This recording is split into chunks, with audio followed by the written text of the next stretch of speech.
Alléluia. À Dieu soit la gloire, l'honneur, la magnificence. À vous les bien-aimés, que la grâce et la paix de Dieu vous soient multipliées. Amen.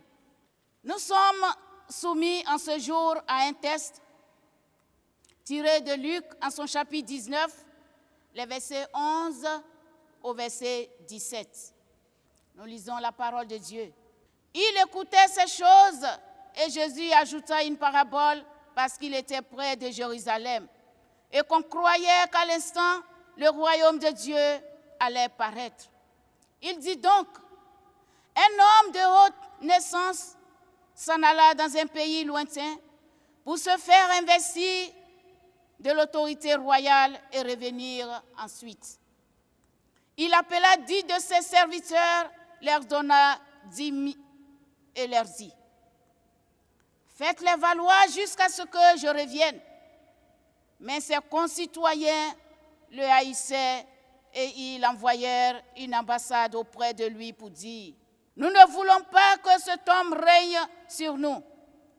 Lorsqu'il fut de retour, après avoir été investi de l'autorité royale, il fit appeler auprès de lui les serviteurs auxquels il avait donné l'argent, afin de connaître comment chacun l'avait fait valoir. Le premier vint et dit, Seigneur, ta mine a rapporté 10 000. Il lui dit, c'est bien. Bon serviteur, parce que tu as été fidèle en peu de choses, reçois le gouvernement des 10 villes. Parole du Seigneur. Amen. Nous prions le Seigneur. Tendre Père, nous voulons te dire merci en ce jour. Nous voulons te rendre toute la gloire. Tu nous as envoyés en mission, Seigneur, pour parler à ton serviteur, à tes serviteurs, à tes enfants. Mais comment le faire sans toi? Envoie-nous ton esprit et dispose le cœur de chacun de nous à l'écoute de ta parole, au nom de Jésus-Christ. Amen.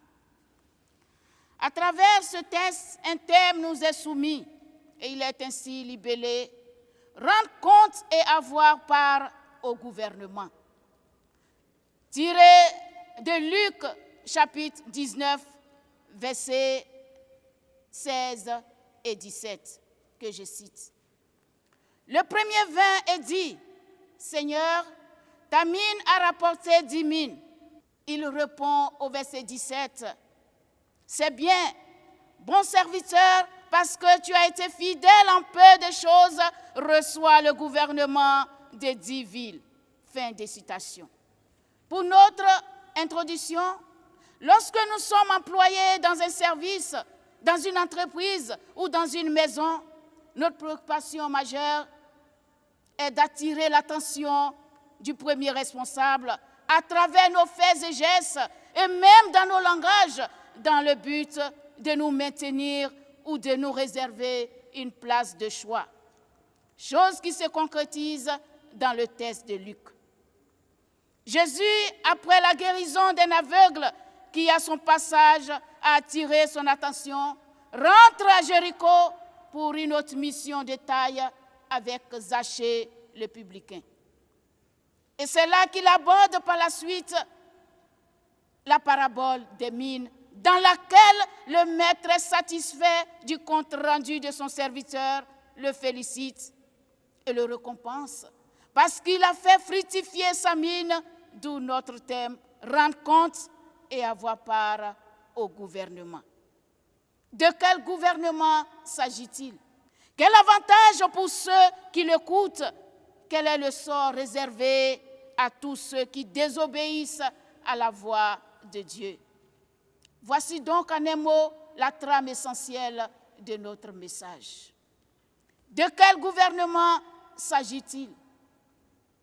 Bien-aimés frères et sœurs, il s'agit bel et bien du gouvernement céleste, celui qui est dirigé par Dieu lui-même, le gouvernement qui a pour critère la justice, la bonté, la crainte de Dieu, l'obéissance à sa parole.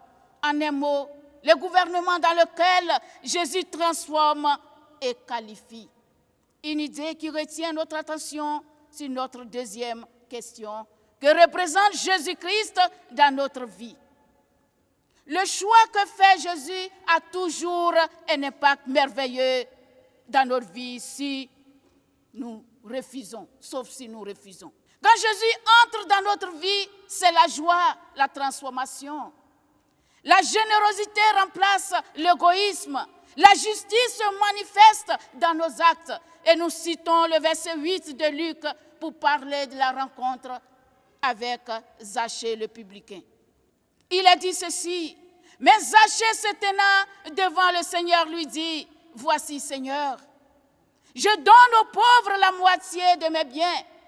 Et si j'ai fait tort de quelque chose à quelqu'un, je lui rends le quadruple. » Quelle détermination, quel changement. Seulement pour la rencontre avec Jésus-Christ, parce qu'il était disposé, parce qu'il a obéi, un changement radical. Quand il rentre dans notre vie, il la transforme. La mission de Jésus-Christ sur la terre sauve les hommes des péchés qui les maintiennent. Jésus sait qui éprouve le besoin de le reconnaître. Alors il n'hésite pas à l'accepter à sa suite. Il le compte à cet instant parmi ses élus. Dieu confie à chacun de nous une mission. Et c'est donc à la suite de cette mission bien faite qu'il récompense chacun. Lorsque nous travaillons bien dans son champ, il nous confie davantage de tâches. Il nous élève, idées soutenues par notre thèse de méditation. Le texte de Genèse, en son chapitre 39, les versets 4 et 5, renchérit pour situer l'histoire de Joseph. La Bible dit que Joseph trouva grâce aux yeux de son maître qu'il employa à son service. L'établit sur sa maison. Il lui confia tout ce qu'il possédait. Et le verset 5 nous dit, dès que Potiphar lui établit sur sa maison et sur tout ce qu'il possédait, l'Éternel bénit la maison de l'Égyptien à cause de Joseph, parce qu'il craignait Dieu, parce qu'il obéissait à Dieu. Même étant dans sa maison pendant qu'il travaillait, bien-aimé, Dieu récompense chacun selon le travail qu'il aura fait. Le résultat sera le critère principal des hommes.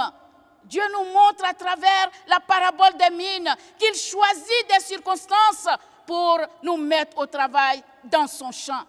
Notre zèle, notre détermination, notre obéissance à sa parole engendre des grâces et bénit également notre entourage. Aujourd'hui, nous sommes partout, nous travaillons partout, peut-être sans le savoir que nous sommes dans le plan de Dieu, ou du moins dans son champ. Alors chacun de nous choisit de mener la vie qui lui semble bon. Avec nos responsables, nos dirigeants, aujourd'hui dans nos églises, dans notre nation, dans nos services partout dans le monde, qui ont pour critère à l'accès dans un service, dans un gouvernement, le mensonge, l'injustice, la fraude, l'adoration des divers esprits. Que sais-je encore? On change l'ordre établi par Dieu. Frère, Dieu attend de toi un compte rendu fidèle qui réjouit son cœur. Toi à qui il a confié une mission pour te maintenir et te confier encore de grandes choses et t'élever. Mais pas un compte rendu avec fraude, pas un compte rendu avec arrogance, avec désobéissance, comme le cas de ces serviteurs méchants avec des propos incontrôlés. Seigneur, voici ta mine que j'ai gardée dans un linge, car j'avais peur de toi. Parce que tu es un homme sévère, tu prends ce qui n'a pas déposé et tu moissonnes ce que tu n'as pas sémé. Bien-aimé, il ne t'est pas demandé de juger, mais si tu sais faire le bien, fais-le. Ce méchant serviteur a été blâmé sévèrement. Le verset 24b de Luc nous dit, « ôtez-lui la mine et donnez-la à celui qui a 10 000. » Dieu a établi des hommes, des personnes. Il les a confiés des missions pour rendre un meilleur et fidèle compte. Mais hélas, c'est le désordre. L'apôtre Paul nous enseigne ceci. Du reste, ce qu'on demande des dispensateurs, c'est que chacun soit trouvé fidèle. Autrement dit, celui que Dieu a choisi pour travailler dans son champ doit fuir le péché. Celui qui est mis à part doit faire des efforts pour être irréprochable. Car comme mesure prise, ceux qui contestent avec Dieu ou rejettent sa souveraineté passeront des heures sombres. Le jugement des paresseux spirituels sera dramatique et terrible. Si nous sommes incapables de travailler ou de faire avancer l'œuvre de Dieu, autant le dire, que d'accepter freiner l'avancement de son œuvre comme ce méchant serviteur qui a accepté de prendre la mine et a volontairement refusé de la faire fructifier. Même scénario dans les familles, on se porte garant volontiers et on devient incapable devant des responsabilités. Au lieu d'être un bon rassembleur, c'est le désordre, c'est la division. Et la famille, les ayants droit souffrent et le compte-rendu est médiocre, est nul. La parole déclare, c'est la bénédiction de Dieu qui enrichit. Nous travaillons sans la présence de Dieu. C'est Dieu qui établit. Il veille et il te jugera selon tes actes.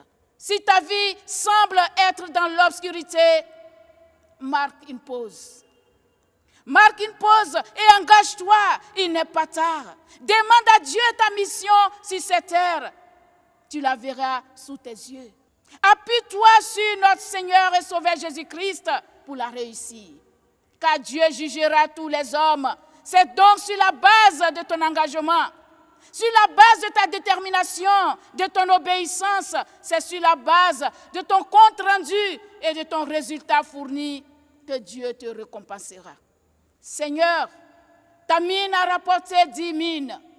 Jésus lui dit, c'est bien, bon serviteur, parce que tu as été fidèle en peu de choses, reçois le gouvernement des 10 villes. Que celui qui a des oreilles pour entendre, entende. Amen. Nous prions le Seigneur. Merci Seigneur pour cette occasion et pour ce message. Éternel, permets à ce que tes enfants qui viennent d'écouter, Seigneur, puissent s'en servir. Et que cela puisse porter de bons fruits dans la vie de chacun de nous. Merci de nous exaucer au nom de Jésus-Christ. Amen.